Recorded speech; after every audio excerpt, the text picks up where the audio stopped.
அன்பான மக்களே, செம்ம நியூஸுங்க. என்ன அப்படின்னு சொல்லி பார்த்தீங்கன்னா, இது உங்களுக்கு ஞாபகம் இருக்கா? எஸ்எஸ் மியூசிக்கில் வந்து நம்ம ஆல்ரெடி மகாநதி டீம்லாம் வந்து ஃபேன்ஸ் மீட் பண்ணியிருந்தாங்க.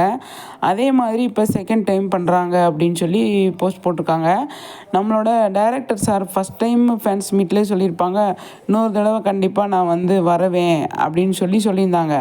அதே மாதிரி இப்போ இன்னி கொஞ்ச நாளையில் வந்து ஃபேன்ஸ் மீட் நடத்த போகிறாங்க எஸ்எஸ் மியூசிக்லேருந்து. சூப்பரான விஷயம் எல்லாம் அதில் வந்து கலந்துக்கிட்டாங்க அப்படின்னா நம்மளோட கதையை பற்றி நம்ம கொஞ்சம் கொஞ்சம் சொல்லுவாங்க. அதில் வந்து நமக்கு கதையோ எப்படி போகுது, எந்த மாதிரி இருக்க போகுது, இப்போ ஆர்டிஸ்ட்லாம் எந்த மாதிரி இருக்காங்க அப்படின்னு சொல்லி நமக்கு வந்து தெரிய வரும். அப்படி தான் போன டைம் வந்து நிறைய விஷயங்கள் நம்மளோட டைரக்டர் சார் வந்து சூப்பராக வந்து ஷேர் பண்ணியிருந்தாங்க. அதே மாதிரி இந்த தடவை இருக்கும் அப்படின்னு சொல்லி எதிர்பார்க்குறோம். அதாவது 10ஆம் தேதிக்கு மேலே நடத்துகிறோம்.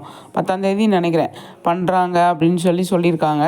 பார்க்கலாம். நம்ம மகாநதி டீம் எல்லாருமே கண்டிப்பாக வருவாங்க அப்படின்னு சொல்லி நினைக்கிறோம். கண்டிப்பாக விஜய் வருவார் அப்படின்றது தான் நான் நினைக்கிறேன். கண்டிப்பாக விஜய்க்கு அவர் வேறு ப்ராஜெக்ட் இல்லையா, அதனால் கண்டிப்பாக இதுக்கு வருவார்.